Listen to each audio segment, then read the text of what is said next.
الله الرحمن الرحيم الحمد لله وحده والصلاة والسلام على من لا نبي بعده أما بعد فأعوذ بالله من الشيطان الرجيم بسم الله الرحمن الرحيم ومن يؤمن بالله يهدي قلبه قال النبي صلى الله عليه وسلم ألا إن في الجسد مضغة إذا صلحت صلح الجسد كله وإذا فسدت فسد الجسد كله ألا وهي القلب أو كما قال النبي عليه الصلاة والسلام رب اشرح لي صدري ويسر لي أمري واحلل عقدة من لساني يفقهوا قولي اللهم صل على سيدنا مولانا محمد في أول وأوسط وآخر كلامنا. آواز بڑا بولو سا. معزز سامعین کرام، اللہ تبارک تعالیٰ نے انسان کو بہترین انداز میں پیدا فرمایا.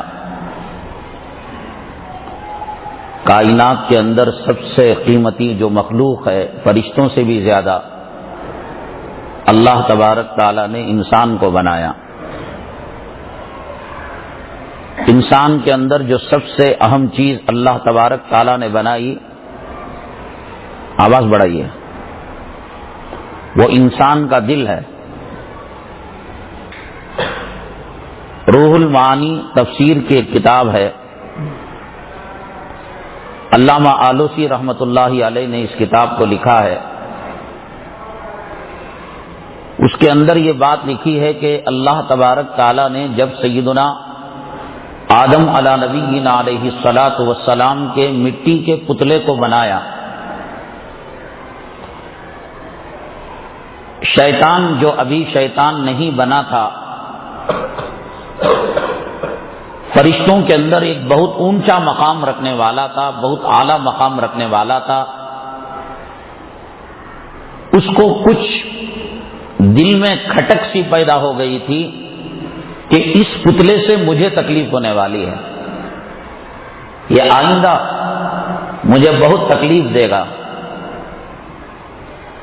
ظاہر سی بات ہے آدم علیہ الصلاۃ والسلام اگر پیدا نہ ہوتے، نہ بنائے جاتے، نہ سجدے کا حکم ہوتا، نہ وہ انکار کرتا، نہ وہ اللہ کی لعنت کا طوق گلے میں پہنتا، سب کچھ آدم علیہ الصلاۃ والسلام کی طرف ہی سے تو ہوا. اسے کچھ کھٹک ہونے لگی. مٹی کا پتلا اللہ تبارک تعالیٰ نے بنایا، اس میں دنیا کی ہر قسم کی مٹی کا حصہ لیا گیا. نرم مٹی، سخت مٹی، پتریلی مٹی، زرخیز مٹی، خشک مٹی، ریگستان والی، لوہا ملی ہوئی، سونا ملی ہوئی، چاندی ملی ہوئی، تانبا ملی ہوئی، جس ملا ہوا، کالی مٹی، سفید مٹی. آدم علیہ الصلاۃ والسلام سے جو نسلیں بنی، جو بچے ہم اور آپ پیدا ہوئے، ہمارا جس مٹی سے تعلق ہوا وہی مٹی کے اوصاف انسان کے اندر پیدا ہو گئے. اگر زرخیز مٹی، کھیتی باڑی والی مٹی سے ہمارا کلیکشن ہوا تو ہم وہ مخلوق بنیں گے، وہ آدمی بنیں گے کہ ہم دوسروں کو فائدہ پہنچانے والے. سخت مٹی سے اگر ہمارا کلیکشن ہوا تو ایسے سنگ دل، ایسے سخت دل کہ ماں کے جنازے پر بھی آنکھ سے آنسو کے خطرے نہ نکلے.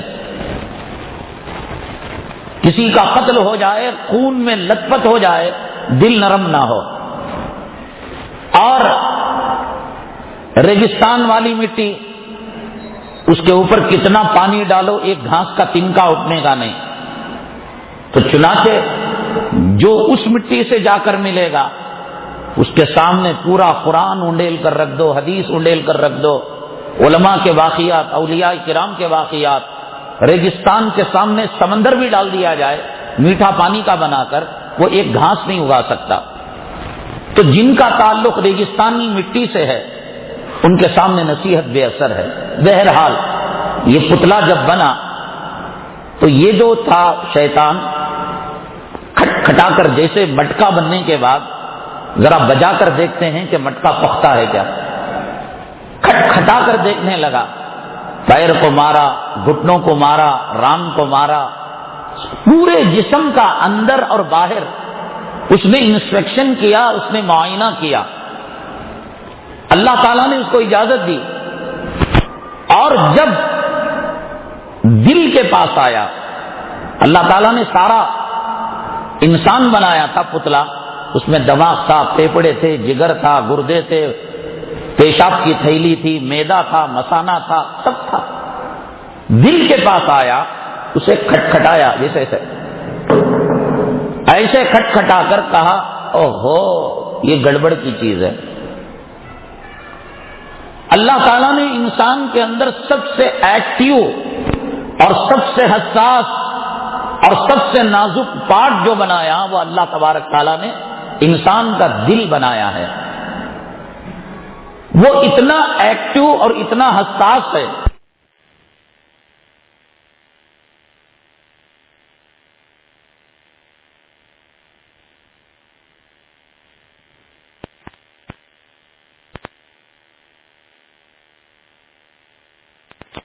کہ اثرات کو لینا، انسان جھوٹ بولتا ہے، دل اس کو ایکسپٹ کرتا ہے اور ایک کالا نقطہ لگا دیتا ہے۔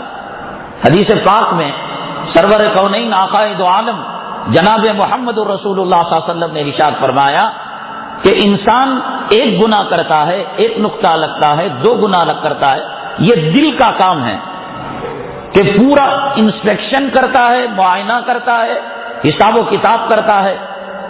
اور اگر اللہ اللہ اللہ اللہ کہا، درود پاک پڑھا، تو دل کا کام یہ ہے کہ اس کے اندر روشنی پیدا ہوتی ہے، جلا پیدا ہوتا ہے، سیخل ہوتا ہے۔ اللہ نے انسان کو دنیا میں جب بھیجا تو نہ اسے گندا بھیجا، نہ پاک بھیجا، نیوٹرل قلب سلیم دے کر بھیجا، بالکل ایک خالی ہانڈی کی طرح۔ اور اللہ تبارک تعالیٰ نے انسان سے کہا کہ جیسے دل کے ساتھ میں نے بھیجا ہے، اسی دل کے ساتھ تو اگر واپس آئے گا تو کامیاب ہوگا۔ اس کو اللہ تعالیٰ نے کلام پاک میں ارشاد فرمایا، الا من اتی اللہ بقلب سلیم، قیامت کے دن وہ پریشان نہیں ہوگا جو قلب سلیم کے ساتھ آئے گا۔ قلب سلیم کا مطلب یہ کہ اللہ نے جب ہمیں دنیا کے اندر بھیجا تھا، نہ اس پر گناہ کا داغ تھا، نہ نیکی کی نورانیت تھی۔ تو یہ گناہوں کے داغ کے بغیر انسان اگر اللہ کے پاس قبر میں جائے گا، قیامت میں جائے گا، اس کی کامیابی یقینی ہے۔ عام ہم سفر کرتے ہیں، ٹرین میں، بس میں سفر کرتے ہیں، ہزاروں قسم کے درخت آتے ہیں، مکان آتے ہیں، دکان آتے ہیں، ندی نالے آتے ہیں، آنکھ دیکھتی ہے لیکن فوکس اس کا نہیں پکڑتی۔ پاس میں بیٹھا ہوا آدمی پوچھتا ہے، کہتا ہے، تم نے وہ ندی دیکھی؟ پانی کتنا گندا تھا؟ حالانکہ وہ دیکھی تھی لیکن دل اور دماغ متوجہ نہیں تھا۔ وہ کہتا ہے مجھے یاد نہیں، دیکھی ہوگی مجھے یاد نہیں۔ ارے اس آدمی کو جانتے ہو تم؟ ہاں دیکھا ہوں گا، یاد نہیں مجھے۔ اس لیے کہ دل نے اس کی تصویر کو کیچ کر اپنے میموری پاور میں محفوظ نہیں کیا تھا، اپنی ہارڈ ڈسک کے اندر محفوظ نہیں کیا تھا، تو اس لیے اس چیز کی یاد اسے محفوظ نہیں ہے۔ تو یہ دل جانے میں انجانے میں جو چیزیں ہوتی رہتی ہیں ان کو وہ ریکارڈ کرتا رہتا ہے، ان کے اثرات اور ان کے نتائج اور ان کے ریزلٹ وہ مرتب کرتا رہتا ہے۔ انجانے میں گالی بک دی، دل اس کو کیچ کر لیتا ہے۔ ایک کانٹا چبھا، اللہ کہہ دیا درد کی وجہ سے، دل اس کو بھی لے لیتا ہے۔ ہر اچھی بری چیز کو انسان کو کرنے اور کہنے کا اختیار تو ہے، چوائس تو ہے کہ انسان کہہ بھی سکتا ہے اور انسان اپنی زبان کو روک بھی سکتا ہے، انسان کوئی کام کر بھی سکتا ہے اور کرے بغیر رہ سکتا ہے، یہ تو پاور انسان کو ہے، لیکن کرنے کے بعد دل پر قابو پائے یہ انسان کی بس کی بات نہیں۔ گالی دے دی، اب وہ یہ چاہے کہ دل میں اس کا برا اثر نہ ہو، یہ انسان کے بس کی بات نہیں۔ نماز پڑھ لی، نیکی کر لی، اور اس کا اثر دل پر نہ ہو، یہ انسان کے بس کی بات نہیں۔ ہاتھ سے راستے میں سے کانٹا ہٹا دیا، اب یہ کیا ہے، اس کا اثر دل پر نہ ہو، یہ انسان کے بس کی بات نہیں۔ کانٹا ڈال دیا، غلاظت ڈال دی، بلغم تھوک دیا، پیشاب کر دیا، اب چاہے کہ اس کا اثر دل پر نہ ہو، یہ انسان کے بس کی بات نہیں۔ میں آپ کو ایک چھوٹا حدیث کا واقعہ آپ کے سامنے رکھتا ہوں۔ یہ دل اللہ تبارک تعالیٰ نے کتنا حساس، کتنا ایکٹیو اور کتنا پاورفل بنایا ہے، اور بالکل ایسا سچا واقعہ کہ جس کا کوئی انکار کر ہی نہیں سکتا۔ اور اللہ کی قسم کھا کر کہتا ہوں میں کہ پوری دنیا کے اندر جو سیٹلائٹ کیمرے آسمان کے اندر فٹ ہے، وہ زمین کے اندر کے چیزوں کو بتاتی ہیں کہ زمین میں پیٹرول کہاں ہے، لوہا کہاں ہے، گولڈ کہاں ہے۔ کئی قسم کے کیمرے ہیں، کوئی بادلوں کی طرف اس کا رخ ہے، ہواؤں کی طرف، سیلابوں کی طرف، سونامی کی طرف، موسم کا حال انہی سیٹلائٹ کیمروں سے دیکھ کر بیان کیا جاتا ہے۔ سیکورٹی کیمرے دکانوں میں، سونے کی دکان میں، چاندی کی دکان میں، ٹریفک کے سگنل میں پاورفل سے پاورفل کیمرے لگے ہوئے ہیں۔ میں یقین کے ساتھ کہتا ہوں، جو حدیث میں آپ کے سامنے بیان کرنے جا رہا ہوں، اس کے نتیجے میں کہ دنیا کے پورے کیمرے مل کر وہ رزلٹ نہیں دے سکتے جو انسان کے دل میں اللہ تبارک تعالیٰ نے وہ طاقت اور قوت رکھی ہے۔ پورے کیمرے فیل ہیں، جانے میں انجانے میں اس کے سامنے کوئی عمل ہوتا ہے، دل اس کے اثر کو لے لیتا ہے۔ آئیے حدیث کی طرف۔ جناب محمد رسول اللہ صلی اللہ علیہ وسلم جہری نماز پڑھا رہے تھے، سورہ فاتحہ کے بعد زم سورت کی تلاوت فرما رہے تھے۔ زم سورت کی تلاوت میں حدیث میں اس بات کی وضاحت ہے کہ آپ سورہ روم کی تلاوت فرما رہے تھے۔ تلاوت کرتے کرتے رسول کریم صلی اللہ علیہ وسلم کو تلاوت کے اندر سہو ہو گیا، بھول ہو گئی، آیت کے اندر کچھ آگے پیچھے ہو گیا۔ رکعت ہوئی، نماز ہوئی، سلام پھیرا۔ سلام پھیرنے کے بعد اللہ کے حبیب پاک صلی اللہ علیہ وسلم کی یہ خاصیت ہے، میں جو بیٹھا ہوں میری پیٹھ مغرب کی طرف ہے اور میرا منہ مشرق کی طرف ہے، آپ کا منہ مغرب کی طرف ہے اور پیٹھ مشرق کی طرف ہے۔ آپ سامنے دیکھ سکتے ہیں، پیچھے نہیں دیکھ سکتے۔ میں مشرق کی طرف دیکھ سکتا ہوں، مغرب کی طرف دیکھ نہیں سکتا۔ اللہ کے حبیب پاک جناب محمد الرسول اللہ صلی اللہ علیہ وسلم کی خاصیت یہ ہے کہ آپ بیک وقت چاروں طرف دیکھ سکتے تھے، سامنے بھی دیکھ سکتے تھے، پیچھے بھی دیکھ سکتے تھے، دائیں بھی دیکھ سکتے تھے، بائیں بھی دیکھ سکتے تھے۔ یہ تو رسول اللہ صلی اللہ علیہ وسلم خاتم الانبیاء ہیں۔ اور نیند کی حالت میں یہ جو ٹکے ہیں آنکھوں کے ہماری پیشانی پر، یہ کیمرے بند ہو جاتے ہیں۔ ہمارے سامنے کوئی ننگا ناچ ناچے، ہمارے سامان کو چوری کر کر لے جائے یا گھر کو آگ لگائے، یہ کیمرے جب بند ہو جاتے ہیں کچھ بھی نظر نہیں آتا۔ لیکن اللہ کے حبیب پاک صلی اللہ علیہ وسلم کا قلب اطہر کا جو کیمرہ ہے، وہ سونے کی حالت میں بھی وہ جاگتا رہتا ہے۔ تنام عینایا ولا ینام قلبی، میری آنکھ بند بھی ہو جائے لیکن دل کا فوکس اور دل کا کیمرہ کام کرتے رہتا ہے۔ اس لیے امت اگر سوتی ہے اس کا وضو ٹوٹ جاتا ہے، رسول اللہ صلی اللہ علیہ وسلم ساری رات بھی سوئیں آپ کا وضو نہیں ٹوٹتا۔ وضو کیوں ٹوٹتا ہے؟ آدمی جب سوتا ہے غفلت میں آ جاتا ہے، اور غفلت میں آ جاتا ہے اسے اس بات کا پتہ نہیں رہتا کہ اس کی ری خارج ہوئی نہیں ہوئی۔ نیند میں کیا پتا کہ اس کی ری خارج ہوئی نہیں ہوئی، ہوا نکلی نہیں نکلی، لیکن رسول اللہ صلی اللہ علیہ وسلم کا قلب اطہر نیند کی حالت میں بھی اس کو پہچانتا تھا۔ اس لیے آپ نے فرمایا تنام عینایا ولا ینام قلبی۔ ارے یہ تو خاتم الانبیاء، یہ تو ساقی کوثر، شافی محشر، جناب رسول اللہ صلی اللہ علیہ وسلم کی ذات گرامی، آپ کے غلاموں کے غلاموں کے غلاموں کے غلاموں کے غلام، ہمارے استاد الاساتذہ حضرت اقدس شیخ الاسلام حضرت مولانا حسین احمد مدنی نور اللہ مرقدہ کی یہ کیفیت اللہ تبارک تعالیٰ نے کرامت یہ دی تھی کہ دارالحدیث کے اندر بیٹھ کر بخاری شریف کا درس دے رہے تھے. طلباء میں شرارت ہوتی ہے. ایک طالب علم تاخیر سے آیا, حضرت مشفقانہ انداز میں اس کو تعریف کرتے اور اس کو برا بھلا کہتے, بھئی حدیث کے سبق میں تو ناغا کر رہا ہے. پیچھے آیا اور بیٹھ گیا.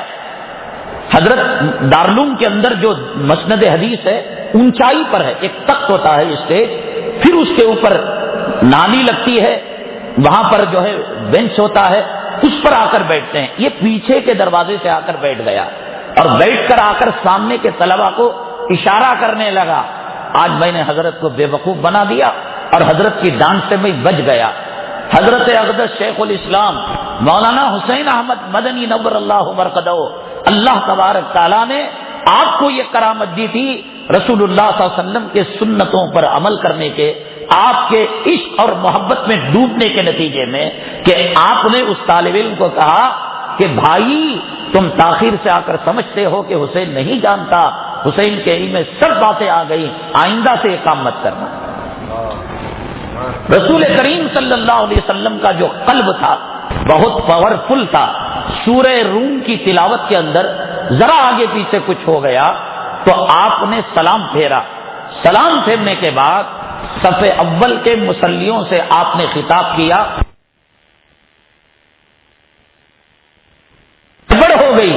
اس گڑبڑ کے اثر کی وجہ سے اللہ نے مجھے سورہ روم کی تلاوت کے اندر کچھ گڑبڑ پیدا کر دیا.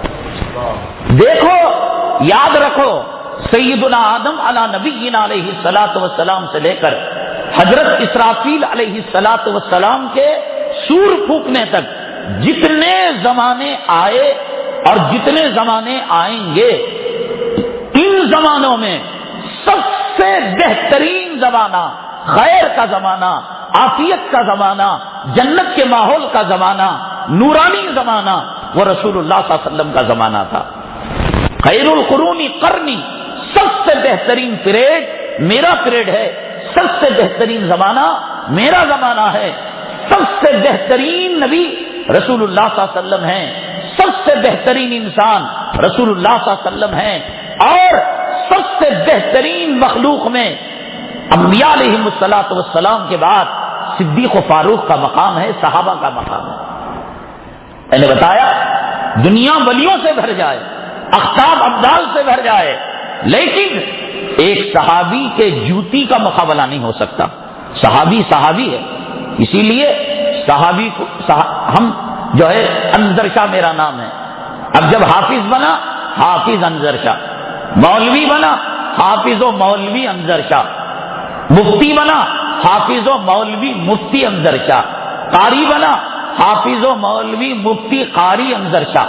یہ کہتے نہیں کہتے دنیا میں لوگ, صحابہ کرام میں قاری نہیں تھے, صحابہ کرام میں مولوی نہیں تھے, صحابہ کرام میں مفتی نہیں تھے, صحابہ کرام میں کاتب وحی نہیں تھے, صحابہ کرام میں خادم نبی نہیں تھے, لیکن کسی صحابی نے اپنے نام کے ساتھ نہ مولوی لگایا, نہ علامہ لگایا, نہ مفتی لگایا, نہ قاری لگایا, نہ امام لگایا, نہ حضرت بلال نے, نہ حضرت ابو محذورہ نے رضوان اللہ تعالی علیہ اجمعین معظم کا لفظ لگایا, بلکہ ہر صحابی صرف یہ کہتا تھا کہ میں صحابی رسول ہوں, خادم رسول ہوں. یہ صحابی رسول سب سے کائنات کے اندر اونچا مقام تھا. ایک آدمی بنگلور میں بھی رہتا ہے, چنئی میں بھی رہتا ہے, اتر پردیش میں بھی رہتا ہے, بہار اور جھارکھنڈ میں بھی رہتا ہے, 2 سال یہاں رہا, 2 سال وہاں رہا, 2 سال وہاں رہا, آخر کار مکہ مکرمہ کو چلا گیا, مدینہ طیبہ کو چلا گیا. تو اب اپنے نام کے ساتھ سید خالد بنگلوری نہیں لکھے گا, بہاری نہیں لکھے گا, دیوبندی نہیں لکھے گا, بریلی نہیں لکھے گا, سید خالد مدنی لکھے گا, سید خالد مکی. کیوں؟ مکہ مکرمہ کی نسبت سب سے اونچی نسبت ہے. اب یہ نسبت ملنے کے بعد بنگلور کی نسبت میں عزت نہیں ہے, بہار کی نسبت میں عزت نہیں ہے. صحابہ کرام کو صحبت نبی کی عزت ملی تھی, صحبت نبی صلی اللہ علیہ وسلم کا تمغہ ملا تھا. اب اس کے سامنے نہ مولوی اچھا لگتا تھا, نہ علامہ اچھا لگتا تھا, نہ مفتی اچھا لگتا تھا، نہ قاری اچھا لگتا تھا، نہ حافظ اچھا لگتا تھا، کسی لقب کا استعمال انہوں نے نہیں کیا۔ صحابی رسول، خادم رسول، عمر رضی اللہ عنہ، ابو بکر رضی اللہ عنہ، یہ جو رضی اللہ عنہ ہے یہ سارے کمالات اور سارے صفات کا مجموعہ ہے۔ پیغمبر رسول اللہ صلی اللہ علیہ وسلم امام الانبیاء، اور مقتدی کون؟ جو خیر الخلائق ہیں، کائنات کے اندر انبیاء کے بعد سب سے اونچے لوگ ہیں، ان کے وضو کے گڑبڑ کا اثر امام الانبیاء صلی اللہ علیہ وسلم پر پڑ رہا ہے۔ غور کریں آپ، صحابی ہیں وہ میرے جیسے آپ کے جیسے ایک عام انسان نہیں، دھڑ دھڑ وضو کر رہے ہیں، کتنا اسکور اس کا گواسکر کا، اور تندولکر نے کتنے مارا، سنچری مارا نہیں مارا، آؤٹ ہو گیا، نہ وضو کی طرف دھیان ہے، نہ یہ کہ پانی ویسٹ ہو رہا ہے اس کی طرف دھیان ہے، پانی کھول کر چھوڑ دیا، 10 وضو کا پانی جا رہا ہے۔ صحابہ کرام ایک ایک سنت پر مر مٹنے والے، سہو سے بھول سے وضو کے اندر 19-20 ہو گیا۔ ایسا نہیں کہ وضو کیا اور کوہنیاں سوکھی رہ گئی، اور وضو کیا ایڑیاں سوکھی رہ گئی، من میں ایک سنت چھوٹی ہوگی، ایک مستحب چھوٹا ہوگا، جس کا اثر کسے ہوا؟ رسول اللہ صلی اللہ علیہ وسلم کو کس حالت میں ہوا؟ نماز کی حالت میں ہوا، اور کون سی نماز میں؟ جہری نماز کی حالت کے اندر ہوا۔ تو اب بتائیے، یہ پوری دنیا اس وقت گانوں سے، رنڈیوں سے، حرامزادوں سے، زنا سے، شراب سے، چوری سے، بدکاری سے، عیاشی سے بھری ہوئی ہے۔ یہ جو سانس ہم لیتے ہیں، اس سانس کے اندر زنا کی بدبو ہمارے پھیپھڑوں کے اندر جاتی ہے، شراب کا گناہ جاتا ہے، ٹی وی کی شعائیں جاتی ہیں، بلو فلم کی گندگی جاتی ہے، عورتوں کی بے پردگی جاتی ہے، بے نمازیوں کی نحوست جاتی ہے۔ خیر القرون کا زمانہ، پردہ بھی ہے، خیریت بھی ہے، عافیت بھی ہے، اور صدیق کا مینارہ ادھر ہے، فاروق کا مینارہ ادھر ہے، عثمان ذو النورین کا مینارہ ادھر ہے، علی حیدر کا مینارہ، سب آسمانی ہدایت کے ستارے ہیں، اصحابی کا نجوم۔ ایسے زمانے کے اندر ایک وضو کے مستحب، ایک وضو کی سنت کے آگے پیچھے ہونے کا اثر اللہ کے حبیب پاک صلی اللہ علیہ وسلم کے قلب اثر پر پڑ رہا ہے۔ تو یہ زمانہ جو فتنوں کا زمانہ ہے، گاڑی لے کر چلیں، قدم قدم پر آنکھ بند کریں، گاڑی کو ٹکرانا پڑے گا، آنکھ کھولے، یہ آنکھ رنڈیوں سے ٹکرائے گی، بے حیاؤں سے ٹکرائے گی، داڑھی مڈوں سے ٹکرائے گی، بے نمازیوں سے ٹکرائے گی، اسلام مسلمان دشمنوں سے ٹکرائے گی، نبی کے دشمنوں سے ٹکرائے گی۔ سگنل کے اندر کھڑے بے حیا عورتیں نظر آئیں گی، بس کے اندر بیٹھے بے حیائی نظر آئے گی، الے چلو یہ زمین گناہوں سے بھر گئی، ہوائی جہاز کے اندر بیٹھ کر جا رہے ہیں، وہاں پر ایئر ہوسٹس بے حیا نظر آئے گی، گندی کپڑے پہننے والے، گندے کپڑے پہننے والیاں، آنکھوں رنڈیاں اور بے حیا عورتیں نظر آئیں گی۔ چاہتے نہ چاہتے موسیقی، جس کے بارے میں اللہ کے حبیب پاک صلی اللہ علیہ وسلم نے فرمایا کہ قیامت کے دن جو کان موسیقی سنیں گے، میوزک سنیں گے، طبلہ ہارمونیم سنیں گے، فیس پگھلا کر جہنم میں پگھلا کر ان کے کانوں کے اندر ڈالا جائے گا۔ بتائیے، ہوٹل میں چائے پینے کے لیے جائیں گے، قرات سنیں گے، گانے سنیں گے، آپ جائیے بس کے اندر ٹی وی چلے گی یا حج کے ارکان بیان کیے جائیں گے، کلام پاک کی تفسیر بیان کی جائے گی۔ خیر القرون کے زمانے میں مسجد نبوی صلی اللہ علیہ وسلم میں صحابہ کرام کی موجودگی میں امام الانبیاء مصلی پر رہتے ہوئے ان تعبد اللہ کانک تراہ، کہ اللہ کو دیکھتے ہوئے، اللہ کی زیارت کرتے ہوئے ایک مصلی کے، ایک صحابی کے وضو کی سنت اور مستحب کے آگے پیچھے ہونے کا اثر آپ کے قلب اطہر پر پڑ سکتا ہے۔ تو اس گئے گزرے زمانے میں کیا ہمارا قلب محفوظ ہے؟ ہمارا دل محفوظ ہے؟ یہی وجہ ہے صحابہ کرام شادی کی پہلی رات میں جس محبوبہ سے وہ محبت کیا کرتے تھے، ولو بالفرض، کہ چاہتے تھے کہ میں اس بچی سے، اس لڑکی سے نکاح کروں، وہ مل بھی گئی اور آ بھی گئی اور دلہن بنا بھی لیا، تو ان کو پہلی رات، سہاگ رات، اپنی لیلا کے مثال اور اپنی محبوبہ کے وصال کی رات میں بھی خدا یاد آیا کرتا تھا، اور آج ہمیں نماز کے اندر بھی دنیا یاد آتی ہے، قلب کے میلہ، اور اس پر کوئی محنت نہیں، کوئی محنت نہیں۔ مکاتب کا جال پھیلا ہوا ہے، نورانی قاعدے پڑھانے والے ہزاروں کی تعداد میں، قرآن پڑھانے والے ہزاروں کی تعداد میں، مدارس عربیہ ہزاروں کی تعداد میں۔ اس سرزمین ہندوستان کے اندر دلوں کو سیقل کرنے کے کارخانے، دلوں کو مزکا مزفا اور پاک کر کر اس میں اللہ کا ذکر بٹھانا، اللہ تعالیٰ کے ذکر کی حلاوت بٹھانا اور اس سے میل کچیل دور کرنا، اس کی کتنی محنتیں ہو رہی ہیں۔ بنگلور کے اندر کتنی خانقاہیں ہیں، مکاتب کی تعداد کتنی ہوگی، مدارس کی تعداد کتنی ہوگی، مساجد کی تعداد کتنی ہوگی، اور حدیث پاک میں اللہ کے حبیب پاک جناب محمد رسول اللہ صلی اللہ علیہ وسلم نے ارشاد فرمایا، اللہ تبارک تعالیٰ اسی نماز قبول نہیں کرتے جو نماز دل کی نماز نہ ہو، دل اس کے اندر نہ لگا ہوا ہو۔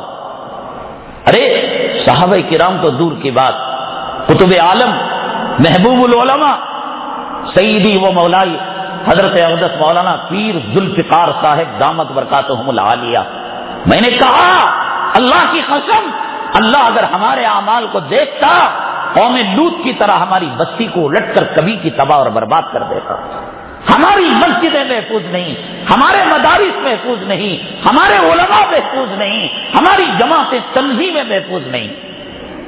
لوگ تاجر، کارخانے والے، دنیا دار، ان کی بات تو دور کی بات، علماء کی حالت، مساجد کی حالت، مدارس کی حالت اللہ کبھی کی غارت کر دیتا۔ یہ ہمارے اختاب ابدال نما اولیاء ہیں کہ جن کے جوتوں کے صدقے کے اندر اللہ نے اس دنیا کو باقی رکھا۔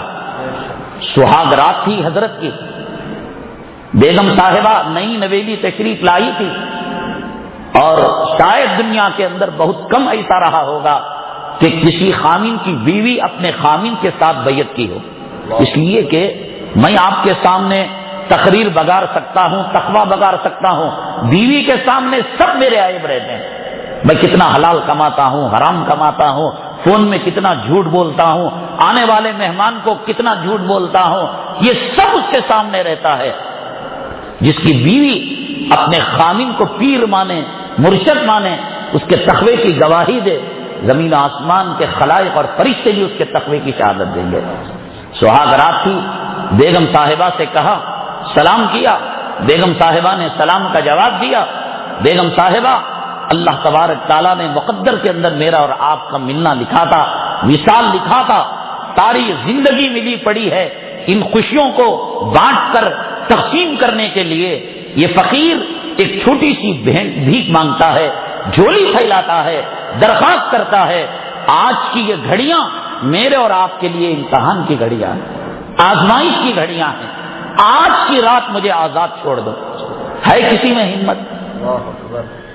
سہاگ رات کے اندر یہ میں کہتا ہوں کہ قلب بنتا ہے، مزکا مزفا ہوتا ہے تو دنیا کی لذتوں میں بھی خدا یاد آتا ہے، اور یہ قلب بگڑتا ہے تو نماز کے سجدوں کے اندر بھی انسان دنیا کے بتوں کو یاد کرتا ہے، جورو کو یاد کرتا ہے، مکان کو یاد کرتا ہے۔ آج کی رات کا سوال ہے، ساری زندگی مزوں کو، لذتوں کو، ازدواجی تعلقات کو تقسیم کرنے کے لیے بھری پڑی ہے۔ بیگم صاحب، اللہ تعالیٰ نے کلام میں اصول لکھ دیا ہے، دستور لکھ دیا ہے، والطیبات للطیبین والطیبون للطیبات۔ جب پیر و مرشد کی یہ حالت ہو تو اللہ ان کے حرم سرائے میں دینے والی بیگم کون سی خصوصیت کی دے گا؟ غیری غیری دے گا۔ امی جان عائشہ صدیقہ رضی اللہ تعالیٰ عنہ پر جب تہمت لگی، اللہ کے حبیب پاک صلی اللہ علیہ وسلم بڑے پریشان ہوئے، صحابہ کرام کو بلایا اور بلا کر یہ پوچھا، اے علی تم کیا کہتے ہو؟ اے عثمان، اے ابو بکر سے نہیں پوچھا، وہ تو بیٹی کا مسئلہ، اے عمر تم کیا کہتے ہو؟ حضرت عمر رضی اللہ تعالیٰ عنہ بڑے ذہین، بڑے چالاک، رضوان اللہ تعالیٰ علیہ مجمعین، اور آقا نے سچ فرمایا، نبوت و رسالت کا دروازہ کھلا رہتا تو عمر کو نبی بنایا جاتا۔ حضرت عمر رضی اللہ تعالیٰ عنہ نے بتایا، اے محبوب صلی اللہ علیہ وسلم، جو مکھی نجاست پر بیٹھتی ہے اللہ نے آپ کی اتنی حفاظت فرمائی کہ نجاست پر بیٹھی ہوئی مکھی آپ کے جسم اثر کے قریب نہیں آ سکتی. اللہ نے مکھیوں پر پابندی لگا دی کہ جسم اثر کے قریب مکھی نہیں آ سکتی. ایک گندی عورت آپ کے حرم سرائے میں آ سکتی ہے؟ کیا کہہ رہے ہیں محمد صلی اللہ علیہ وسلم آپ؟ نہیں ہو سکتا. میرا دل کی گہرائیوں سے جو خدا مکھیوں کو نجاست پر بیٹھنے والی آپ کے جسم اثر کے قریب نہیں کر سکتا، وہ ناپاک عورت کو آپ کے حرم سرائے میں آپ کے بسترے کی زینت بنا دے گا، آپ کے دل کا حصہ بنا دے گا، آپ کی آنکھوں کی ٹھنڈک بنا دے گا.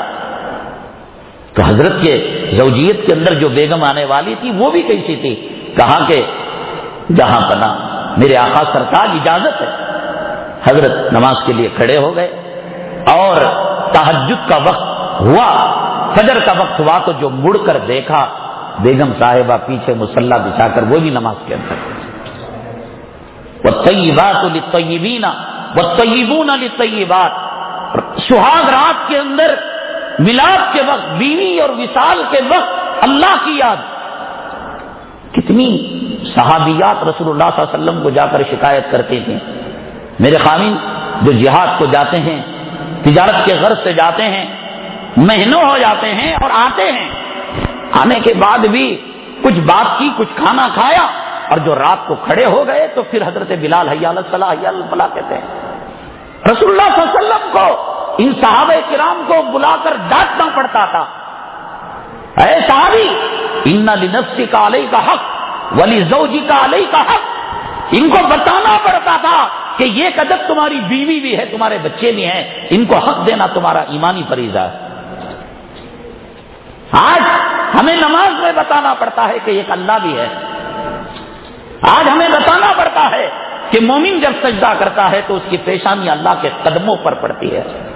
ہمیں بتانا پڑتا ہے کہ ہم اللہ تبارک تعالیٰ سے نماز کے اندر مکالمہ کرتے ہیں.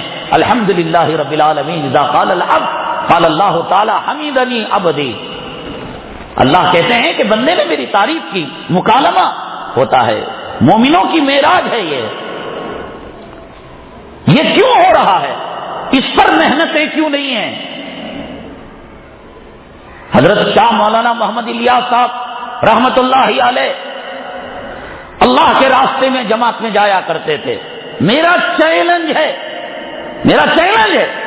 کہ آج فرقوں کے اندر بٹے ہوئے لوگ، فرقہ پرستی کا پیشاب پیے ہوئے ظاہری دیندار لوگ جنہوں نے امت کو تقسیم کر رکھا ہے، یہ خانقاہی لوگ ہیں، یہ مدارس کے لوگ ہیں، یہ مسجد کے لوگ ہیں، یہ جماعت کے لوگ ہیں، یہ فاتحہ کے لوگ ہیں.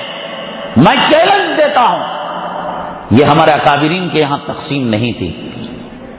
ایک گلدستے کے پھول تھے، کوئی گلاب تھا، کوئی چمیلی تھی، کوئی موگرا تھا. ہر پھول کی مہک الگ تھی، ہر پھول کی رنگت الگ تھی، ہر پھول کا حسن الگ تھا. ایک پھول دوسرے پھول سے ٹکراتا نہیں تھا. ایک گلدستے کے اندر سموئے ہوئے تھے. کون سا عذاب اس امت پر آ چکا ہے. میں تو خدا کی قسم کہتا ہوں کہ امریکہ اس کے یہود و نصارہ کے ایجنٹ ہمارے جماعتوں کے اندر بھیج کر ہمیں کاٹ رہا ہے اور یوں کہہ رہا ہے، دیوبندی تو حق پر ہے، جماعتی تو حق پر ہے، تو ہی حق پر ہے، امام تو ہی حق پر ہے، معذم تو ہی حق پر ہے، چندہ لینے والا تو ہی حق پر ہے، خانخواہ سب ملیں گے تو دین بنے گا. رسول اللہ صلی اللہ علیہ وسلم کی بعثت کا مقصد والذی بعث فی الامیین رسولا منہم یتلو علیہم آیاتہ ویزکیہم ویعلمہم الکتاب والحکمہ. کتاب بھی سکھائی، حکمت بھی سکھائی، تزکیہ بھی کیا، مدرسہ بھی، مسجد بھی، مولوی بھی، ملا بھی، مجاہد بھی، یہ سب ملیں گے تو دین ملے گا. یہاں اگر یہ کرسی پر ظہر کی نماز کے بعد سبحانیہ مسجد میں رضاخانی عالم آئے، آپ نہیں بیٹھیں گے، رضاخانی لوگ بیٹھ جائیں گے. ہری پگڑی والا آئے، ہری پگڑی کے فالوورز بیٹھ جائیں گے. وائٹ پگڑی والا آئے، وائٹ پگڑی کے فالوورز بیٹھ جائیں گے. بھائیوں بزرگوں دوستوں کی تقریر ہو، وہ لوگ بیٹھ جائیں گے. یہ بیٹھا تو وہ نہیں، وہ بیٹھا تو یہ نہیں. آج ہمارے پاس یہ زہر حضرت شاہ مولانا محمد الیاس صاحب نور اللہ مرقدہ جن کے جماعتی تحریک کے صدقے میں اللہ تبارک تعالیٰ نے کروڑوں کروڑوں لوگوں کو ہدایت سے مالا مال کیا. میرے خیال میں ہر جنتی اپنے ثواب کو گن سکے گا، لیکن مولانا الیاس صاحب رحمۃ اللہ علیہ گن نہیں سکیں گے. کتنے لوگ جہاں بجلی نہیں گئی، جہاں پانی نہیں گیا، وہاں آپ کا فیض چلا گیا. لیکن کوئی مائی کا لال یہ بتائے کہ جب جماعت سے واپس ہوتے تھے تو براہ راست کیا اپنے گھر جاتے تھے؟ کیا وجہ تھی کہ حضرت شاہ عبد الرحیم رائے پوری رحمت اللہ علیہ کی خانقاہ کو جاتے اور پھر اس کے بعد آپ جو ہے وہاں جایا کرتے تھے، اپنے گھر کو جایا کرتے؟ کسی نے پوچھا حضرت کیوں جاتے ہیں؟ فرمایا کہ جماعت میں جا کر دل میں میل نہ پیدا ہو جائے، غرور اور کبر نہ پیدا ہو جائے کہ محمد الیاس کے ہاتھ میں اتنی بے نمازی لوگوں نے توبہ کر لی. اس کو صاف کرنے کے لیے جاتا ہو. اور آپ کی تاریخ کے اندر لکھا ہے مولانا الیاس صاحب رحمۃ اللہ علیہ کی کہ جب حضرت رائے پوری رحمۃ اللہ علیہ خانقاہ میں نہیں ہوتے، مسجد میں 3 دن کا اعتکاف سنت نفل کا کر جایا کرتے تھے. براہ راست اگر کوئی مائی کا لال ثابت کر دے کہ جماعت سے سیدھے اپنے دولت قدے حضرت واپس ہوا کرتے تھے، منہ مانگا انعام دوں گا. ایک دوسرے کا اکرام، ایک دوسرے کا احترام، تمام چیزوں کو لے کر چلنا. ایک بریانی بنے گی، گوشت بھی لگے گا، مسالہ بھی لگے گا، پانی بھی لگے گا، مرچ بھی لگے گا، ہلدی بھی لگے گی، سب ملیں گے تو بریانی بنے گی.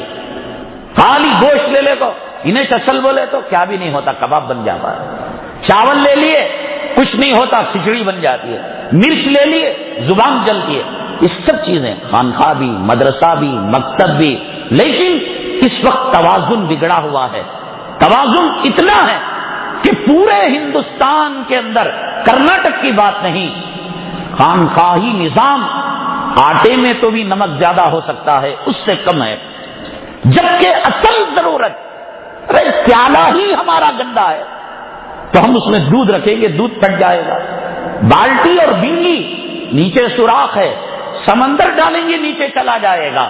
یہ نمازیں بیکار، یہ روزے بیکار، یہ محنتیں جو ہے اللہ کے راستے کی بیکار، جب تک کہ قلب مصفا مزکا نہ ہو. دور اطہر میں، خیر القرون میں، جب رسول اللہ صلی اللہ علیہ وسلم کو مسجد نبوی میں ریاض الجنہ میں ایک صحابی کے وضو کے نفل کا اثر پڑ سکتا ہے تو اس زمانے کے اندر کتنے گناہوں کا اثر کیا ہمیں نہیں پڑ سکتا؟ بہت سخت ضرورت ہے اس دل کو سیخل کرنے کی. حدیث پاک کے اندر نبی کریم جناب محمد رسول اللہ صلی اللہ علیہ وسلم نے فرمایا 7 قسم کے آدمی اللہ کے عرش کے سائے میں رہیں گے.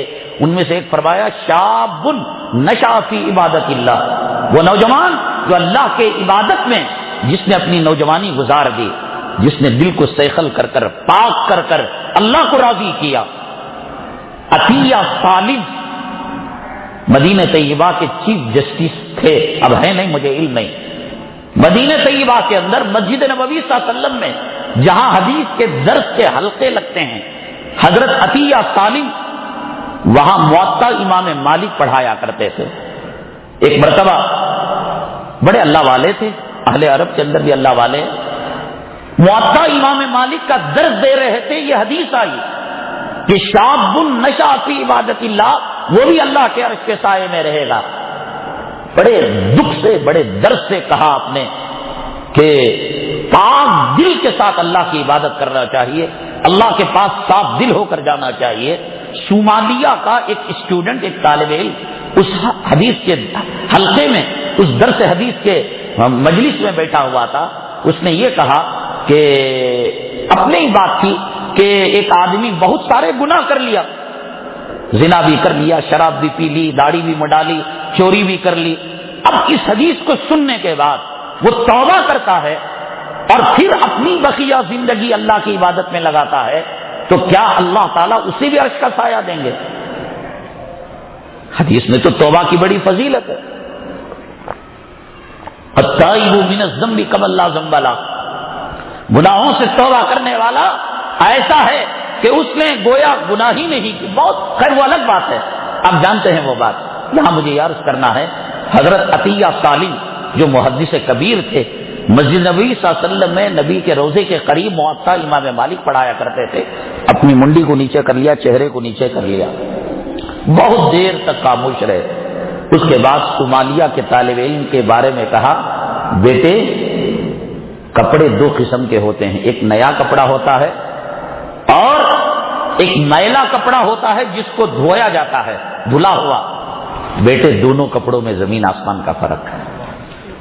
اللہ نے تیرا قلب نیا دیا تھا, اس کو میلا کر کر دھونے میں اور اس قلب کو گناہوں سے بچا کر لے جانے میں اتنا ہی فرق ہے جتنا میلے کپڑے کو دھونے اور نئے کپڑے میں فرق ہے. یہ سب اونچی باتیں ہیں. بہرحال آج اس بات کی بڑی سخت ضرورت ہے. یہ جو حماقت ہے نا, میں جو کام کر رہا ہوں انا ربکم الاعلی, یہ صحیح, مولوی جو کر رہا ہے بیکار, مدرسہ جو پڑھا رہا ہے بیکار, تقریر جو ہو رہی ہے بیکار, قرآن کا درس ہو رہا ہے بیکار, تفسیر ہو رہی ہے جو بیکار. یہ کیوں؟ قلب مصفا نہ ہوا, قلب مزکا نہ ہوا. ہم دودھ تو لے رہے ہیں لیکن وہ دودھ کے برتن کے اندر پاخانہ لگا ہوا ہے, جس کی وجہ سے اس دودھ کے اندر گوبر کی بدبو آ گئی ہے. اور شیطان نے ہمیں دھوکہ دے رکھا ہے کہ تمہارے برتن میں دودھ ہے لیکن برتن گندا ہے. شیطان نے دھوکہ دے رکھا ہے کہ تمہارے برتن کے اندر شہد ہے, حقیقت یہ ہے کہ وہ برتن گندا ہے, اس گندگی کی وجہ سے شہد بھی گندا ہو چکا ہے. اس کو صاف کرنے کے لیے بڑی بدقسمتی کی بات یہ ہے, رسمی طور پر پیر ذوالفقار صاحب سے بیعت ہو گئے, یونس صاحب سے بیعت ہو گئے, ارشد مدنی صاحب سے بیعت ہو گئے, اور فلاں بزرگ شفیق حضرت سے رحمت اللہ علیہ ان کے خلفاء سے بیعت ہو گئے. آئے بنگلور, ظہر کا کھانا کھلا دیا, دعا کرا لی, بھیج دیا, حق ادا ہو گیا. بیعت ہو گئے. جب مجلس لگی, 3-4 مجلسوں میں ایک مجلس میں گئے, ذکر اللہ کی منڈیاں ہلائی, الا اللہ کا, بھاگ گئے. اس سے کام بننے کا نہیں. کام کیسے بنتا ہے ہم انشاءاللہ اگلی جمعرات عرض کریں گے.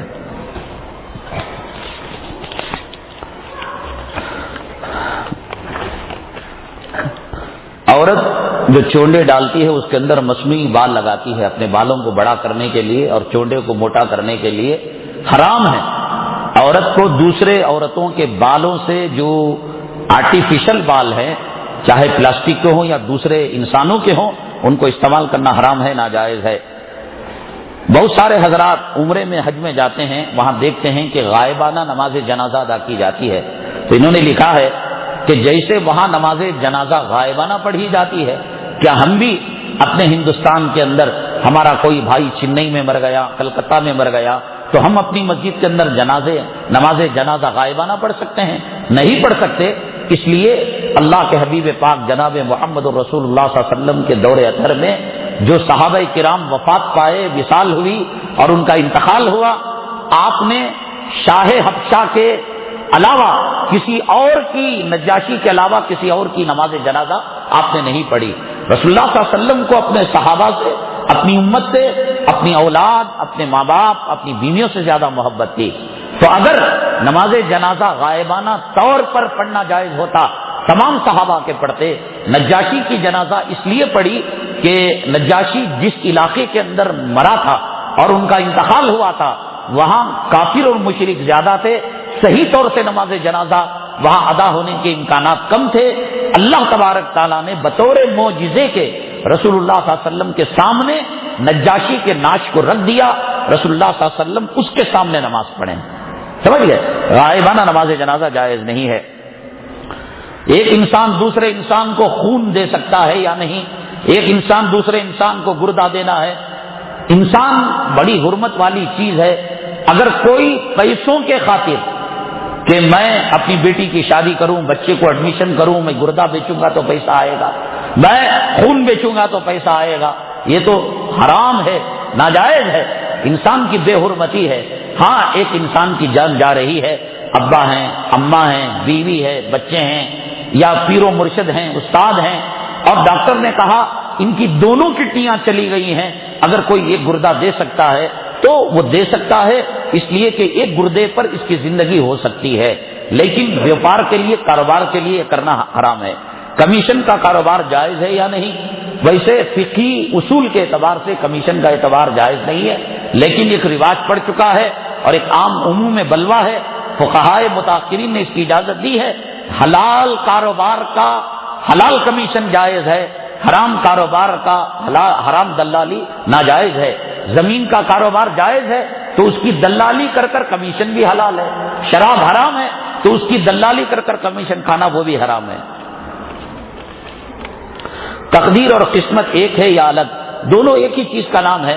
اللہ تبارک تعالیٰ نے لوح محفوظ کے اندر جو چیزیں لکھی ہیں اسی کو قسمت کہا جاتا ہے، اسی کو تقدیر کہا جاتا ہے۔ کبے کا گوشت کھانا جائز ہے یا نہیں؟ حضرت گنگوئی رحمۃ اللہ علیہ نے جو جائز لکھا ہے وہ جنگلی کوا ہے، یہ جو اڑتا ہے کوا یہ نہیں ہے، وہ اگر کہیں مل جاتا ہے تو آپ اس کا ولیمہ کر سکتے ہیں۔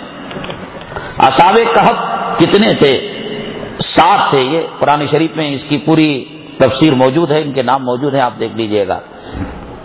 ایک مشت سے کم داڑھی رکھنے والے کے پیچھے نماز پڑھ سکتے ہیں یا نہیں؟ اس کی 2 شکلیں ہیں۔ آپ جب آتے ہیں تابع امام کے کر کے کھڑے ہو جاتے ہیں، کوئی کیمرہ محراب میں لگا ہوا نہیں رہتا کہ امام کی داڑھی کو وہاں فوکس کر کر دکھائے۔ نماز پڑھ لی تو آپ کی نماز ادا ہو گئی، بھلے سے وہ داڑھی منڈا ہو یا خشخشی داڑھی رکھنے والا ہو یا ایک مجھ سے کم داڑھی رکھنے والا ہو، آپ کو نماز دہرانے کی ضرورت نہیں ہے۔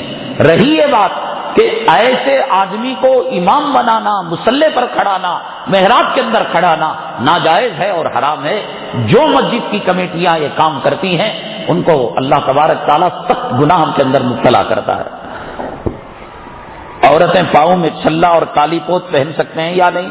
اگر وہ حسن کے لیے، زینت کے لیے استعمال کر سکتے ہیں تو کر سکتے ہیں، لیکن یہ سوچ کر کہ یہ شادی کی نشانی ہے، شادی کی علامت، یہ ہندوانہ رسم ہے اور بطور رسم کے استعمال کرنا جائز نہیں ہے۔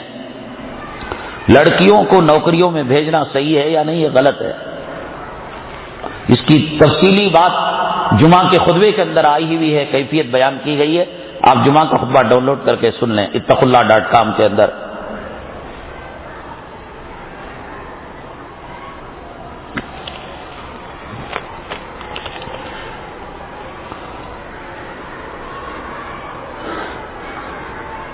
کوئی مکتب یا مدرسے کا مدرس جماعت میں جانا ضروری ہے یا درس دینا ضروری ہے؟ جس وقت جس چیز کی حاجت ہو وہ چیز اس وقت ضروری ہے، اس میں فرق پڑتا ہو اور چیزوں کے لیے، مثال کے طور پر حضرت بیٹے میں پڑھانے کے لیے اور محلے سے درخواست ہے کہ حضرت فاتحہ دلاؤ اور آؤ ہمارے میت کو غسل دو۔ اب یہاں اگر وہ چھوڑ کر جائیں گے بچوں کی تعلیم کا ناغہ ہوگا۔ جس چیز سے جس وقت جو چیز کرنا وہ چیز اس وقت ضروری ہے، اس کے اندر گڑبڑ کرنا جائز نہیں۔ حضرت اقدس مولانا زکریا صاحب نور اللہ مرقدہ کا واقعہ یاد کیجئے گا کہ حضرت کو منطق سے دلچسپی نہیں تھی اور منطق کے گھنٹے میں آ کر وہ مسجد میں نماز کے لیے کھڑے ہو جاتے تھے۔ نماز سے بڑھ کر، نماز کا ثواب بڑھ کر ہے، منطق کا ثواب بڑھ کر ہے۔ منطق جو فلسفہ ہے، ایک لاجک ہے، وہ بڑھ کر ہے یا نماز بڑھ کر ہے؟ حضرت نے کہا کہ نماز میں حضرت مولانا یحییٰ صاحب نور اللہ مرقدہ والد محترم اس بات کا بھی انتظار نہیں کیا کہ نماز ختم کرے سلام پھیرے۔ حضرت دبلے پتلے تھے، ہواؤں میں اڑنے والے تھے، نماز ہی کے اندر ایک چانٹا رسید کیا، لٹو کی طرح گھوم گئے۔ میں کہا کسے دھوکہ دیتا ہے تو یہ جو نماز پڑھ رہا اللہ کو راضی کرنے نہیں، منطق سے بچنے کے لیے کر رہا۔ تیرا اس وقت منطق اور فلسفہ پڑھنا تیری رات بھر اور تیری دن بھر کی نوافل سے افضل ہے۔ جس وقت جو کام کرنا اس وقت وہ عبادت افضل ہے۔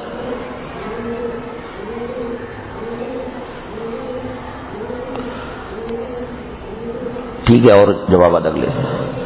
الحمدللہ رب العالمین والصلاة والسلام علی سید المرسلین وعلی آلہ وصحبہ اجمعین ومن تبعهم بإحسان إلی یوم الدین۔ اللهم انفعنا بما علمتنا وعلمنا ما ينفعنا وزدنا علما۔